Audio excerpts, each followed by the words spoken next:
Boa tarde. Começa agora o ABCD dos Bichos, o programa que trata da saúde, do comportamento e dos direitos dos animais. Eu sou Marta Lete Capelli, médica veterinária da Clínica Veterinária São Bernardo, e toda sexta-feira trago ou um convidado ilustre para debater sobre a sua área, ou a gente faz programas de interesse de todos os proprietários de animais de estimação, sejam aves, sejam répteis, sejam mamíferos, qualquer um que você tem em casa. Vou salientar que todos os programas ABCD dos Bichos anteriores estão disponíveis no site da TV ABCD, que é www.tvabcd.com.br, e muitos já estão no link da Clínica Veterinária São Bernardo, que é São Bernardo, sem o tio.com.br. Então você pode assistir todos os programas, tem mais de 45 programas, e você pode assistir, pode sugerir temas para outros programas futuros, e pode cobrar alguma coisa que a gente fez de errado também, falou, porque ninguém sabe tudo. Hoje a gente vai ter um prazer de receber a doutora Clívia Teixeira, médica veterinária dermatologista, e vai discorrer sobre um tema tão frequente para nós clínicos veterinários. Seja muito bem-vinda, Clívia. Obrigada, Marta. Então a gente vai começar falando com a Clívia. Clívia, como é a formação de um dermatologista veterinário? A dermatologia veterinária, como as outras especialidades, não tem assim uma formação tão quadradinha quanto dos nossos amigos médicos, né? Que tem um caminho mais retilíneo para se fazerem especialistas, porque a legislação para a veterinária não está tão completa assim. Mas a minha formação pessoal e da maior parte dos colegas veterinários dermatologistas passa pela graduação em medicina veterinária e depois por uma pós-graduação lato sensu, que faz dele um especialista em dermatologia veterinária. Alguns vão para a dermatologia depois de passar por um mestrado em que o foco de interesse foi uma doença dermatológica, em que eles estiveram um período atendendo só casos dermatológicos, então se estabelece um perfil de especialista por esse caminho um pouquinho diferente, mas o mais comum é que os colegas se definam, né, na área como especialistas, passando por esse caminho, né, a graduação em medicina veterinária e depois um curso de especialização. Tá? E você atende cães, gatos, só mamíferos?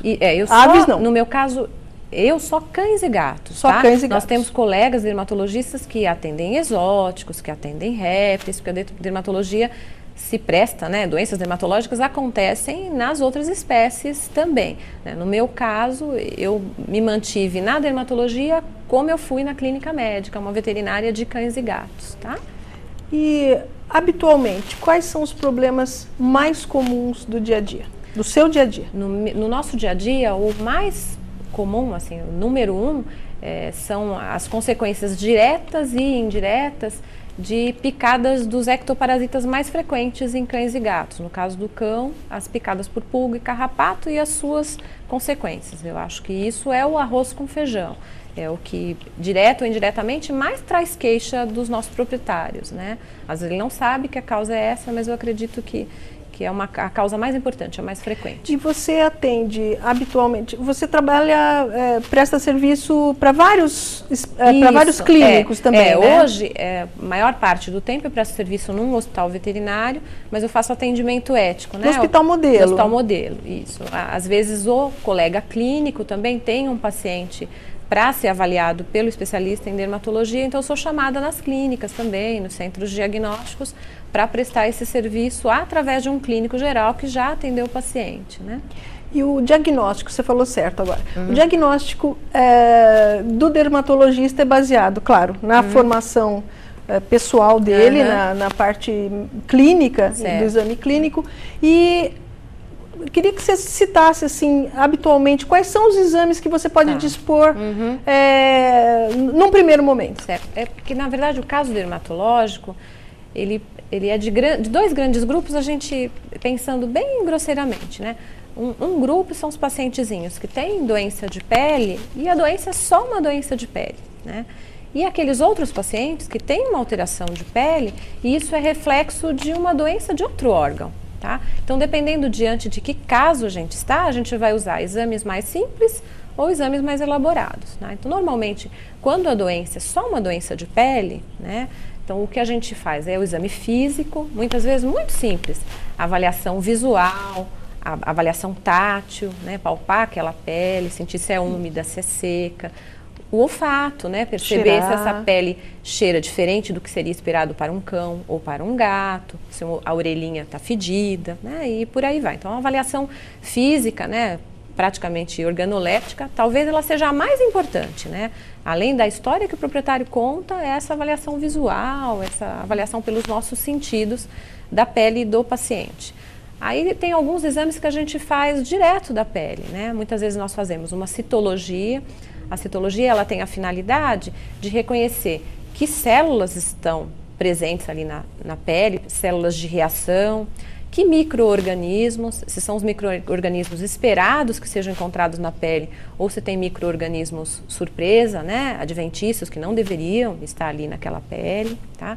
Muitas vezes a gente faz uma avaliação parasitológica, então um raspadinho de pele em que se pega uma lâmina de bisturi e arranha a pele, né, com certa profundidade para ver se obtém um ácaro, né, um elemento microscópico que, por exemplo, nos leve a um diagnóstico de sarna, tá? Quando a gente tem secreções ou escamas ou crostas, a gente pode utilizar essas secreções, essas escamas, essas crostas para tentar cultivar micro-organismos que possam estar causando a doença. Então, cultivar fungos, cultivar bactérias, né? Então, amostras de pele, exames de superfície de pele, a grosso modo, são esses. E quando a gente está diante de uma doença dermatológica, que na verdade é reflexo de uma doença de outro órgão, aí a gente pode precisar de exames de sangue, como na clínica geral, né? De exames de imagem, né? Para avaliação de órgãos torácicos ou órgãos abdominais e aí por diante, né? Como a avaliação de uma doença qualquer.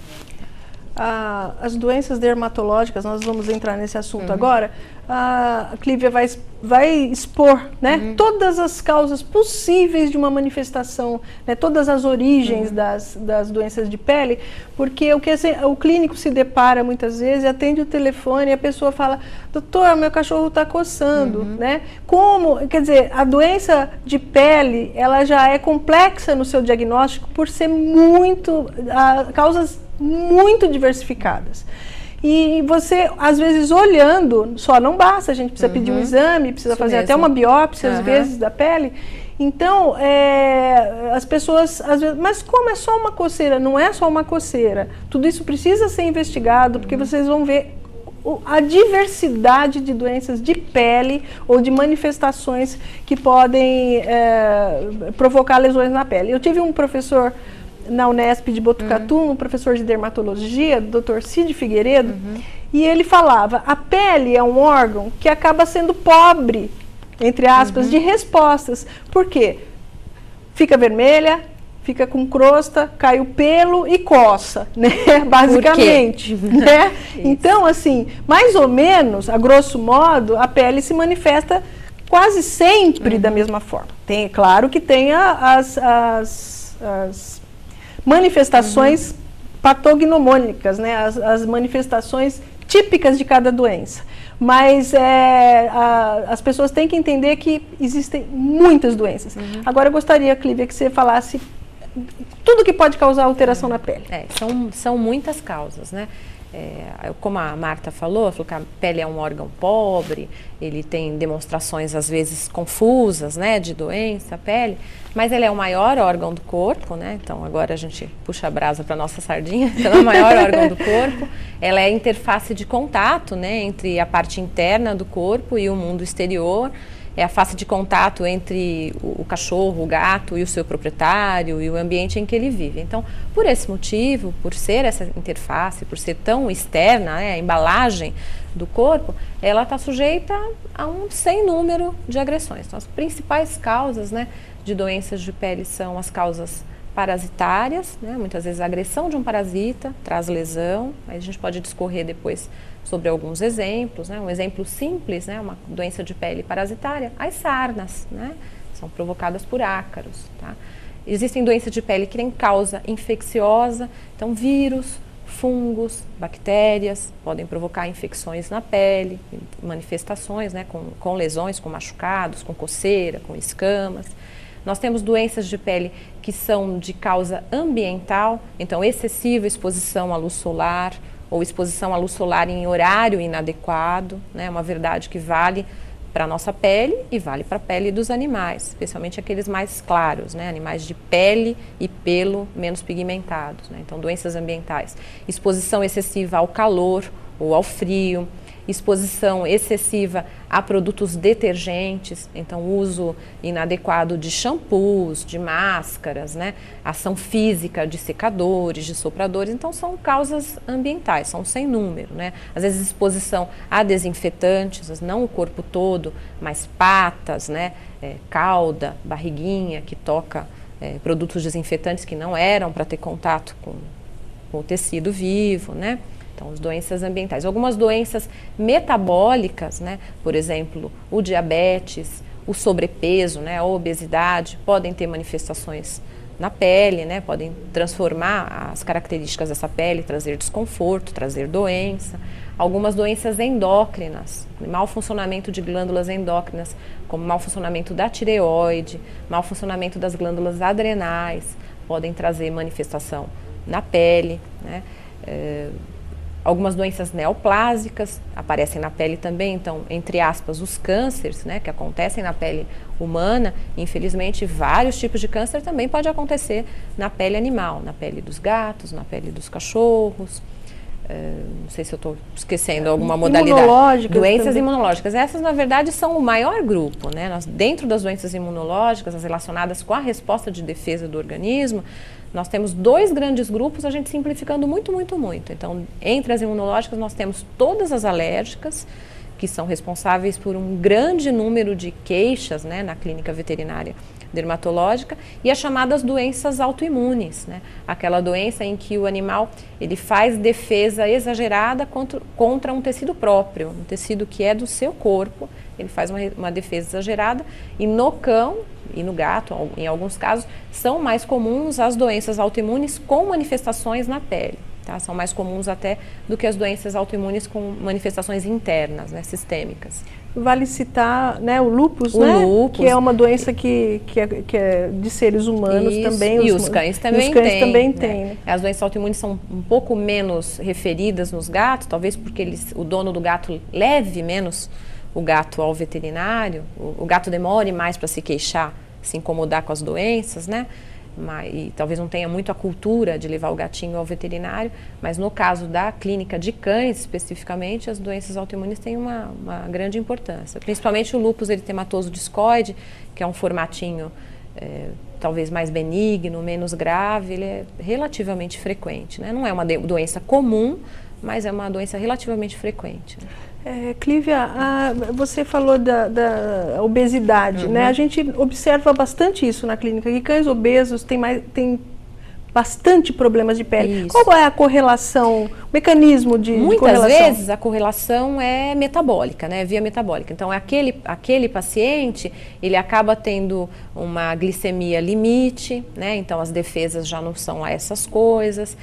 Às vezes, esse paciente tem uma outra disfunção que já vai para o campo da endocrinologia, né? Então, ele é obeso porque ele tem uma disfunção de tireoide. A glândula tireoide é uma espécie de maestro no organismo, né? Então, ela comanda a troca de pelo, espessura de pele, produção de escama. Então, esse pacientezinho, ele não é só gordinho, ele é gordinho, mas ele é hipotireoideu. Então, esse maestro do organismo, que é a tireoide, funciona mal, comanda mal o crescimento do pelo e o controle da secreção sebácea, da produção de escamas, né? E muitas vezes é uma consequência mais direta mesmo. É gordinho, tem muita dobra, então faz as comumente chamadas assaduras, né? Ou as dermatites de dobra, né? Muitas vezes ele é gordinho, ele acaba tendo uma disfunção de distribuição de secreção sebácea e umidade no corpo, então predispõe à infecção secundária, né? Por fungos e por bactérias, né? Então tem uma ligação mais simples e mais direta, né? Clívia, eu vou pedir uma licencinha para você, a gente vai para um rápido intervalo. Mas é um minutinho só, a gente já vai voltar com uma parte muito bacana. Porque falar em dermatologia sem imagem é quase que impossível, né, Clívia? Então, não saia daí, a gente volta já já.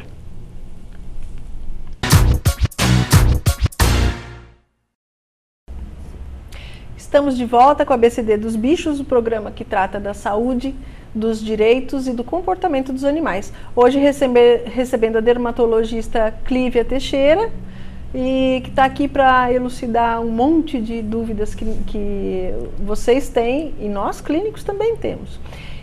Como eu falei, a gente precisa de imagens, né? Nós vamos soltar umas imagens e aí a Clívia vai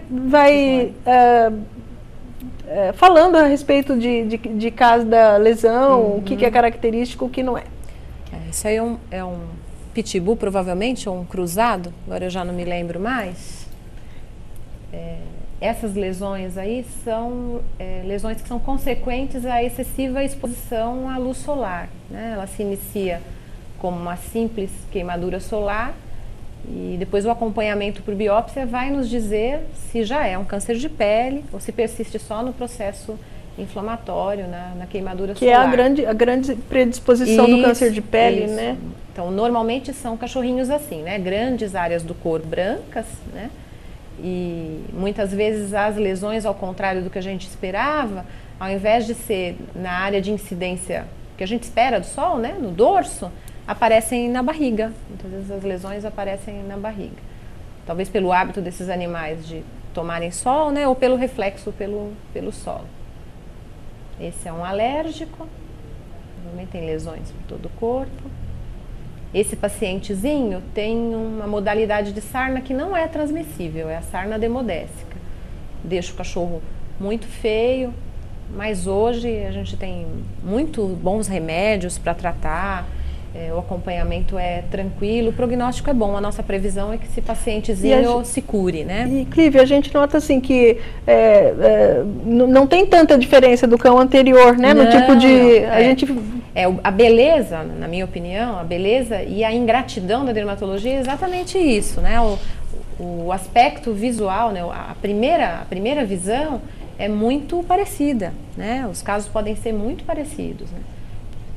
Esse pacientezinho é um gato, é evolução de uma queimadura solar também. Só que nesse paciente ele já tem na pálpebra e no plano nasal, ali no narizinho, ele já tem um carcinoma de células escamosas, né? Já é um câncer de pele.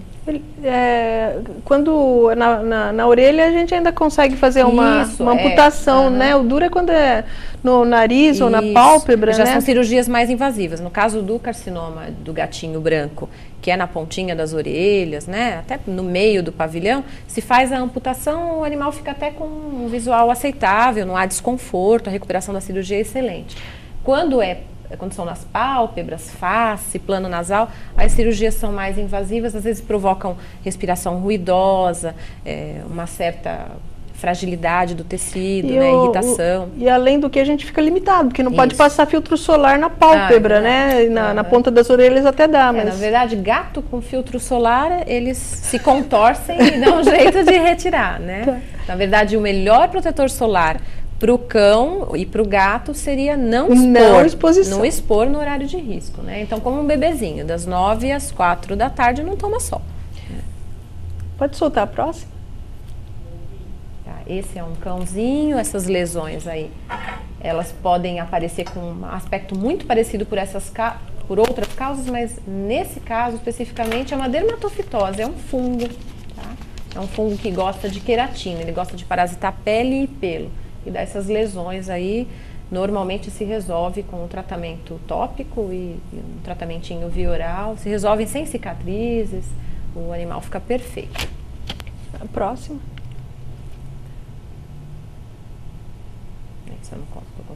Esse é um Bull Terrier, né? Então, cãozinho de raça pura, todo branquinho, que tem essas áreas de vermelhidão, o proprietário se queixa de que coça muito, lambe pata. Infelizmente, é um pacientezinho atópico, né? Tem dermatite atópica. É uma forma de alergia bem complexa, né? Tem uma doença que tem controle, mais fácil, mais difícil, dependendo do paciente, mas não tem cura, né? É uma alergia grave. Pode soltando as fotos? A Clívia vai comentando. Próximo. Esse é um gatinho persa, com um problema bastante frequente na raça, ele tem uma dermatofitose, uma micose também superficial, né? Um problema por fungo, que fez ele perder todo o pelinho, fez ficar com essa pele seca, cheia de escamas, tá? O prognóstico é de reservado a bom, né? No persa a gente tem alguns fatores que complicam, que tem paciente que pode ficar portador são. Né? É tricófito? Isso ou não é? Não, às vezes é micrósporo mesmo. Micrósporo mesmo. E como ele vive em equilíbrio com o organismo do animal, então tem paciente que fica sem lesão e é portador, né? Ele pode transmitir ainda o funguinho, né? Esse aí é o mesmo caso da primeira imagem que a gente viu, né? É um pacientezinho mestiço de pitbull com essas lesões nas áreas brancas, que são por queimadura solar, e em algumas áreas que foram biopsiadas já tem uma transformação maligna, então já é um carcinoma, né? Já é um câncerzinho de pele. Nesse caso foi feita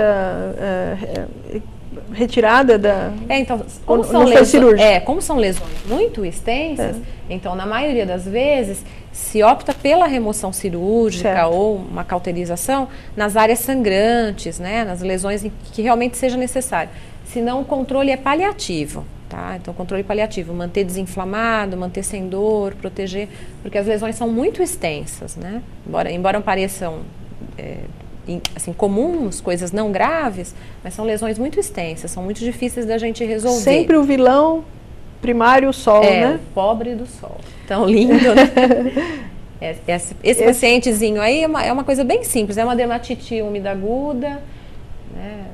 Na maioria das vezes, ela é só uma informação, né? Ela está só mostrando pra gente que tem um desconforto nesse lugar. Então, a dermatite úmida aguda é o nome da lesão, né? Mas as causas podem ser várias, pode ter sido uma picada de inseto, pode ser uma crise alérgica, pode ser uma dor de coluna ou uma dor de coxal. Então, às vezes, na verdade, ele vem para o dermatologista, mas ele é um paciente de ortopedia. Né? É só um sintoma. É só um sintoma, é só uma demonstração. Aí começa externa. A lamber, começa a contaminar a lesão, leva a bactéria. Vai ficando aquela cara bem feia, né? Mas, na verdade, a pele vai se resolver muito bem. O que vai ter dificuldade para se resolver é a causa, né, principal. Esse pacientezinho é um paciente típico de escabiose, né? Um animalzinho recolhido das ruas. A escabiose é a sarna vulgar, né? É a sarna que é transmissível, mas que graças a Deus é feia desse jeito, mas tem um prognóstico muito bom, né? Normalmente esses cachorros ficam ótimos com 30 dias de tratamento, recobre tudo de pelo, né? Fica só a lembrança do...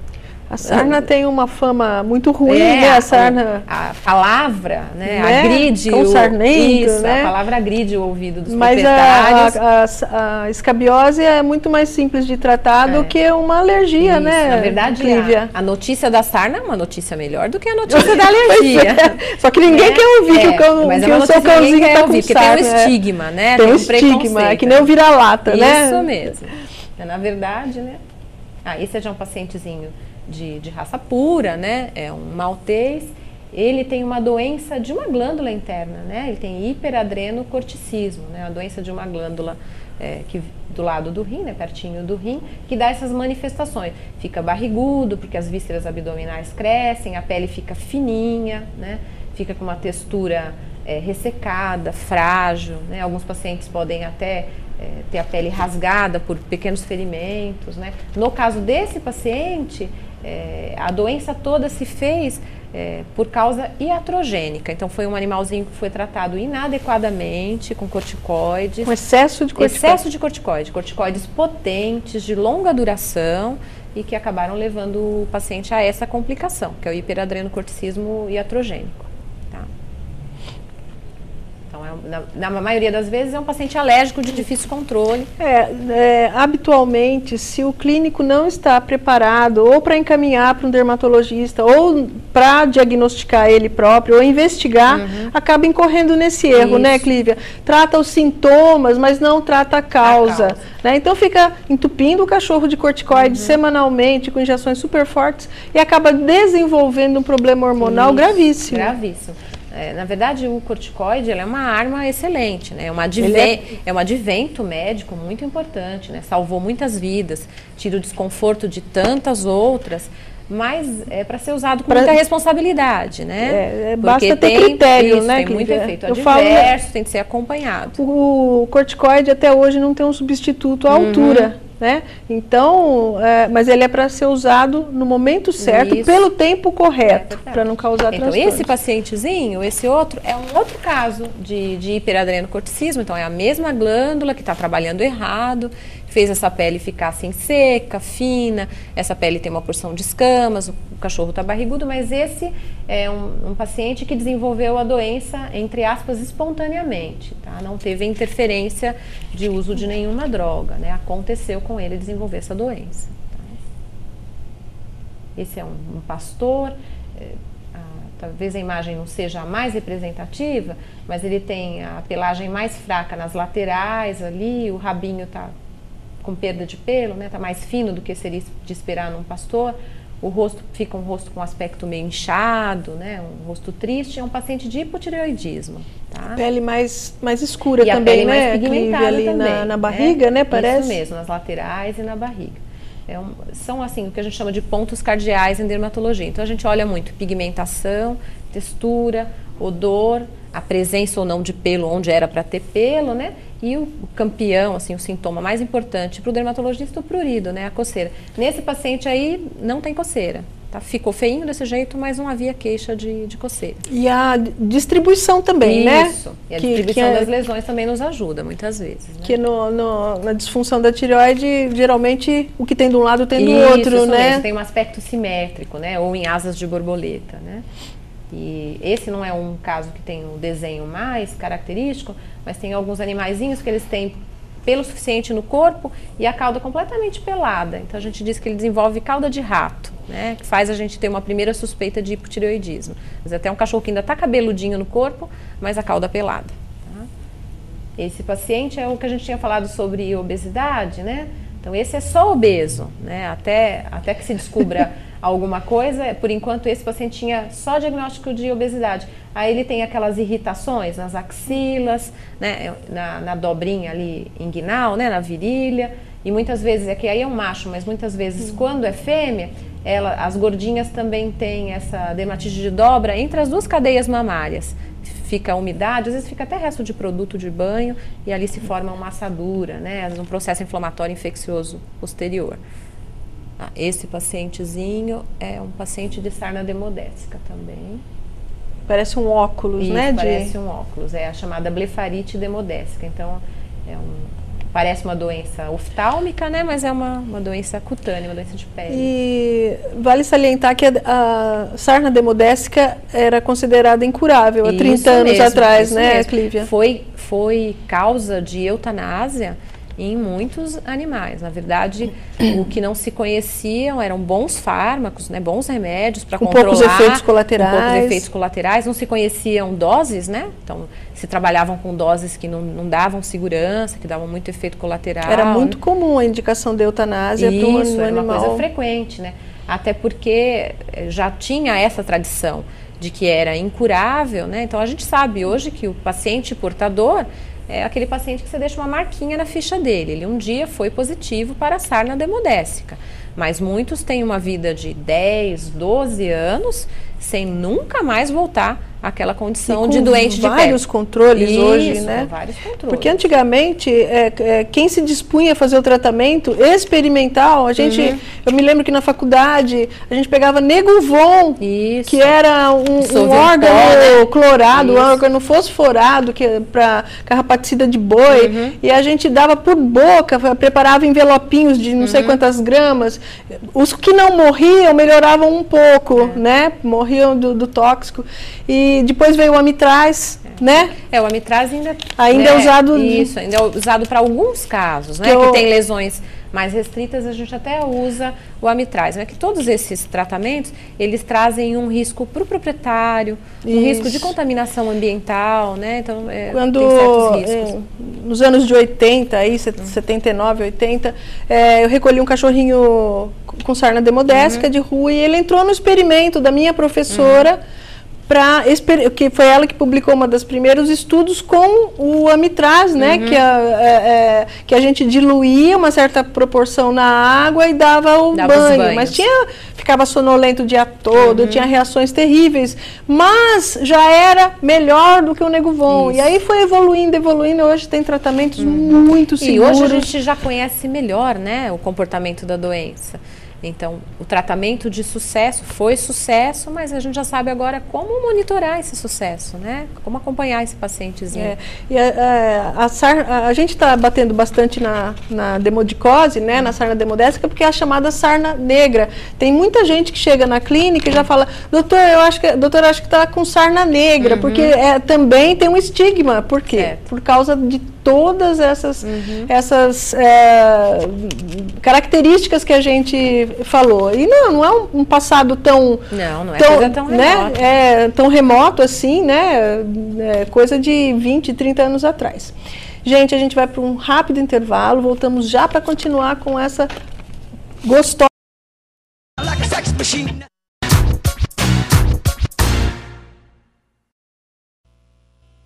Estamos de volta com o ABCD dos Bichos, o programa que trata da saúde, do comportamento e dos direitos dos animais. E hoje falando sobre dermatologia veterinária com a doutora Clívia Teixeira.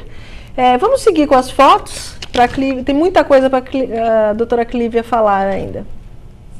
Esse pacientezinho, essa ferida no nariz aí, na verdade é uma neoformação, é um tumor, é um dos tumores mais graves que nós temos de pele, é um mastocitoma. É um tumor que ele é muito infiltrativo, ele tem um crescimento rápido, ele provoca desconforto no animal. O prognóstico desse tipo de tumor é um prognóstico ruim. Tá? Normalmente esses pacientes têm uma evolução ruim, eles acabam morrendo. Isso é uma otite, é uma queixa comum, né? Talvez a queixa mais comum do proprietário na clínica veterinária, mesmo para aqueles colegas que militam na clínica geral, é uma otite. Provavelmente, né, ensejada por uma alergia, né? O paciente foi alérgico sempre, pode ver que a orelha é cheia de dobrinhas e secreção, já é uma reação alérgica no pavilhão. Então, não é só água que caiu, não é só infecção, essa é outro tipo de otite, tá? Essa é menos grave, apesar da imagem aproximada da impressão de que é pior, mas é outra otite provavelmente de causa alérgica também. Então, é uma coisa para a qual os proprietários têm de atentar, é que muitas vezes uma manifestação na orelha, né, é uma manifestação de alergia, né? Porque em dermatologia veterinária, pavilhão e conduto auditivo são pele ainda, tá? Essa aí é uma infecção de pele, é uma foliculite, são como espinhas, tá? É uma infecção bacteriana. Esse cachorrinho que foi fotografado é um poodle, talvez a raça mais acometida pela foliculite superficial, que é essa infecção bacteriana, tá? Essa outra foliculite, tá? Uma foto mais aproximada. Isso aí é uma acne canina. Tá? Acne é como espinha também. Na maioria das vezes não é só uma infecção. O animal tem uma disfunção de produção de sebo, de produção de escamas, mais comum na região do mento, né? Do queixinho do cachorro. Isso acontece no gato também, então é a acne canina. A gente nota o lábio também mais inchado, né? Verdade. A dobra da... muitas vezes o animal tem a acne e ele tem uma dermatite de lábio. Esse é um gatinho com acne. Também. Uma visão parecida. Esse paciente aí, provavelmente uma foliculite bacteriana, né, mal manejada, mais crônica, né? A pele mais inflamada, tal. Também é uma doença inflamatória. Esse pacientezinho aí, provavelmente uma dermatofitose, tá? É uma infecção fúngica, cometendo a face. Isso é um carrapato, né? E muitas vezes a gente não encontra assim, né? A gente encontra a consequência da picada do carrapato, então uma crise alérgica, ou uma doença com manifestação febril, com uma anemia, mas nós não tivemos a oportunidade de surpreender o culpado, né? Isso aí é uma felicidade, né? A gente surpreender o culpado. Esse é o cachorrinho terrivelmente infestado por carrapatos, né? Tá. Aí também. Paciente. Isso é um berne, né? Tá? É mais comum em área, né, rural do que aqui, mas aqui em São Bernardo, no ABC, tem algumas áreas em que aparece a mosca do berne, né? O berne é uma larvinha, né? Então ele é uma mosca neném, tá? Então a mosca, ela coloca o seu ovo, né? E a larva penetra a pele. E a diferença do berne para a bicheira, né, que é muito conhecida no interior, é que o berne é sempre um bichinho por orifício, tá? Tem tratamento, normalmente cicatriza, fica bom, mas causa bastante desconforto enquanto presente. Esse paciente é um paciente de pododermatite, né? Lembra uma frieira, na maioria das vezes tem infecção bacteriana, pode haver uma infecção mista, infecção bacteriana e fúngica, tá? Principalmente se quem abriu a porta para essa alteração de patinha, de espaço entre os dedos, tiver sido uma alergia. Se tiver sido uma alergia muito comum, ser mista a infecção. Isso é um piolho. Esse é um cachorrinho com dermatite alérgica por picada de pulga, tá? Uma coisa que é importante, né, o cliente saber, o proprietário do cão saber, é que nem sempre a lesão é proporcional à quantidade de pulgas que o cão tem. Às né? vezes tem que procurar muito. Tem de procurar muito. Às vezes a gente não pulga. encontra o culpado, que a gente falou agora há pouco, né? Então muitas vezes é um animalzinho que leva uma picada eventual, mas ele é hipersensível, ele é alérgico, então ele desenvolve essa dermatite alérgica por picada de pulga, que pode se complicar com seborreia, com infecção, tal. Mas às vezes algumas picadas, né, já podem originar um quadro feio assim. Essa é uma doença endócrina, né? Esse é um pitbull também, com tumorzinho de pele, e agressão por díptero, né? Picadinha de mosca. Isso eu não estou conseguindo enxergar. Pode passar o próximo. Essa foto não está boa. Esse é um pacientezinho de micose, viu? A micose muitas vezes ela é assim localizada, faz só um anelzinho de falha do pelo, né? E nesses casos às vezes a gente consegue tratar só com tópico.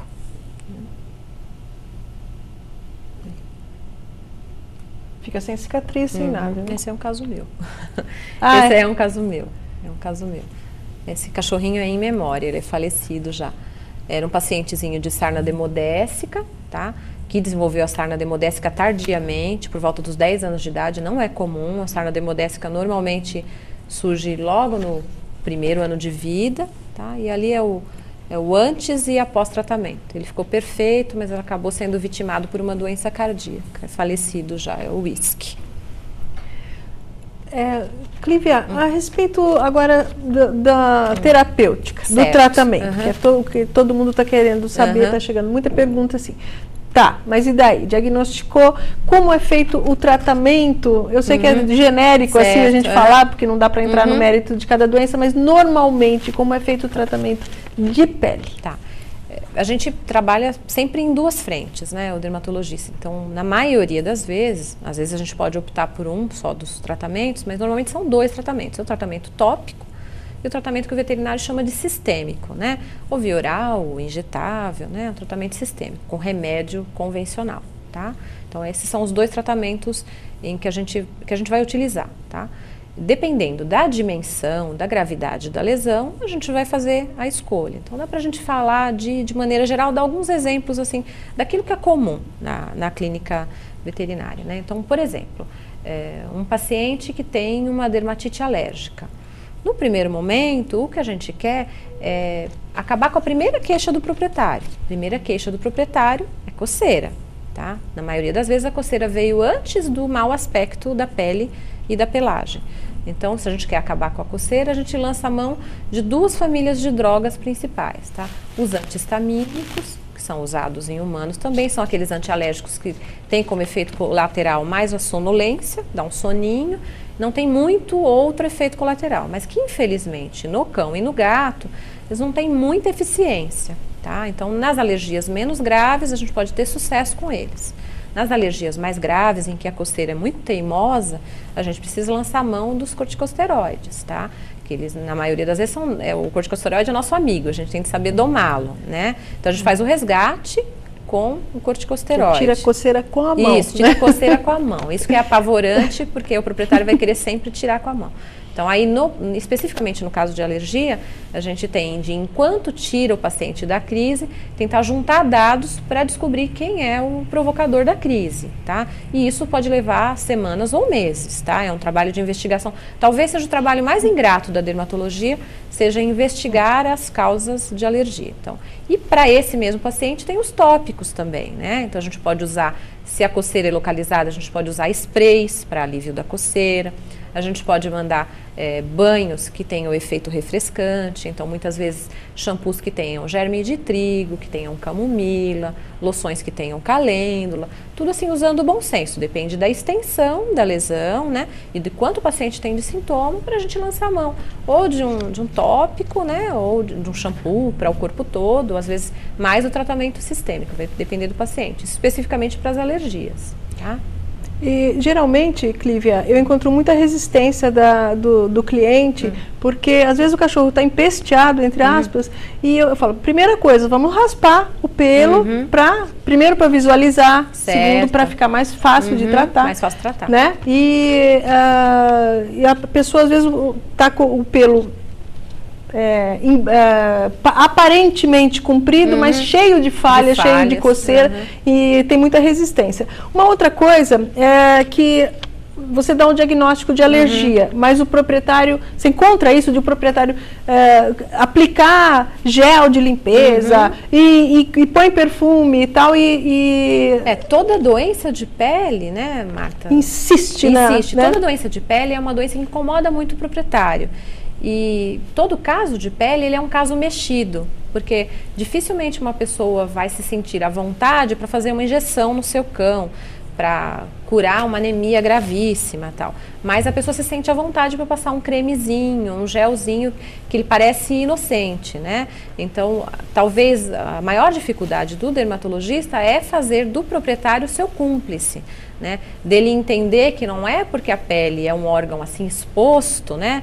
Visível, que ela é um órgão sem importância, que ela é um órgão sem riscos, né? Então, o que tem de se entender é que muito do que se aplica na pele tem absorção sistêmica, tá? Então, nem sempre um creme, uma pomada, uma loçãozinha ou até um desinfetante é uma coisa inocente. E outra coisa difícil no diagnóstico de alergia é que muito do diagnóstico é clínico.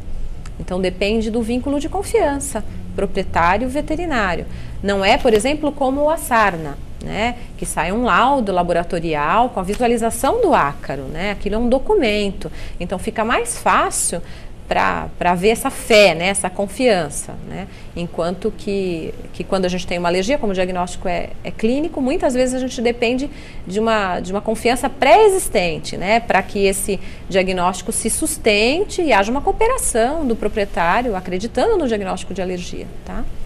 E uma coisa que as pessoas me perguntam bastante, se para o animal com atopia, né, como dermatite, essa dermatite alérgica, se faz vacina, se tem um encaminhamento para esse tipo de coisa, se isso tem uma eficácia, ou se o custo disso...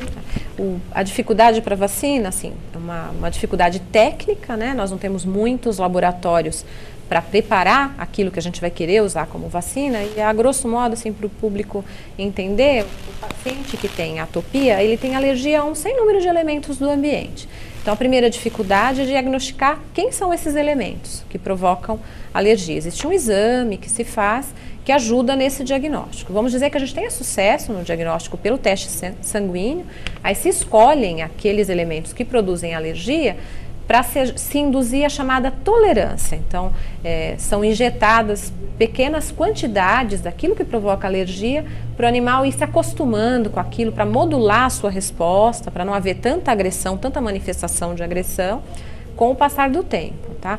O teste é um teste relativamente caro, o teste sanguíneo, tá? Não é uma coisa comum de se fazer, assim, qualquer laboratório fazer, né? É um teste caro. O laboratório que faz o líquido, né? As vacininhas, tem um custo regular, né?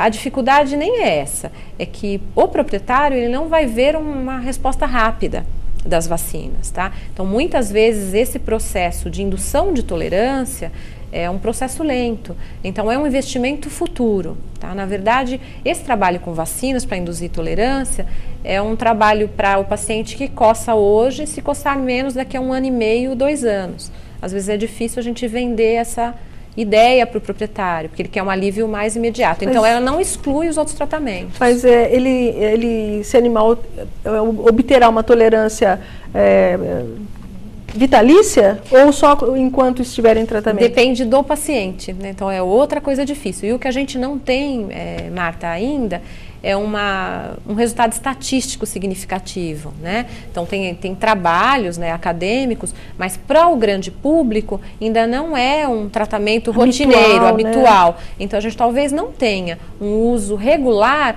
para a gente chegar a essa conclusão. Olha, realmente a gente tem um bom resultado, tá? O que se sabe, o que os especialistas em alergia dizem, tem especialistas veterinários excelentes, trabalham com alergia, o que eles dizem é que é um investimento futuro mesmo, porque às vezes para a vida de um cão, 2 anos para o proprietário parece muito longe, muito tempo de tratamento para colher esse fruto adiante, entendeu?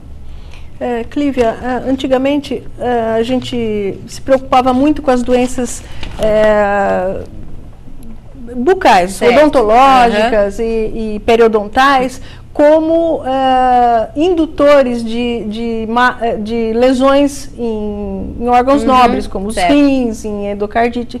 E hoje a gente sabe que uma piodermite, né, uma foliculite crônica, pode também levar a um risco geral, né? É uma coisa questionável ainda, mas a piodermite hoje ela é mais abordada como risco de saúde pública até do que como risco da saúde interna do animal, que tem uma linha na comunidade científica que acredita que o estáfilo dos cães possa fazer uma troca genética com o estáfilo das pessoas. Então, a gente acabar induzindo a seleção de micro-organismos com múltiplas resistências a antibióticos, né? Que, graças a Deus, a gente não encontra com muita frequência nos nossos pacientes, né? Mas o risco em saúde pública que se vê das infecções de pele é isso, que a gente possa estar deixando o nosso cão sem tratamento de infecção cutânea e ele seja um reservatório de micro-organismos para trocar genética resistente com outros micro-organismos. Por exemplo, gripe aviária, isso mesmo. Gripe suína, então, talvez né? um mau manejo seja uma complicação para o futuro, trazer um problema de saúde pública para o futuro, né? Tá certo. Gente, nós vamos ter que ficar por aqui, o tema é muito extenso, a gente poderia abordar, acho que o triplo de situações aqui, mas a Clívia já está convidada para uma próxima etapa, né? E pode até trazer alguns casos clínicos aqui para a gente. Mas, Clívia, eu só tenho a agradecer a sua presença aqui. Agradeço o convite. Viu? E elucidou um monte de coisa e já está convidada realmente para um outro programa. Esse aqui é o ABCD dos Bichos, o programa que trata da saúde, do bem-estar, dos direitos, do comportamento, de tudo que se diz respeito ao seu animal de estimação. Eu sou Marta Lete Capelli, da Clínica Veterinária São Bernardo. Sexta-feira que vem a gente está aqui com outro tema do seu interesse e com muita coisa boa para falar para você, tá? Muito boa tarde, obrigada pela audiência.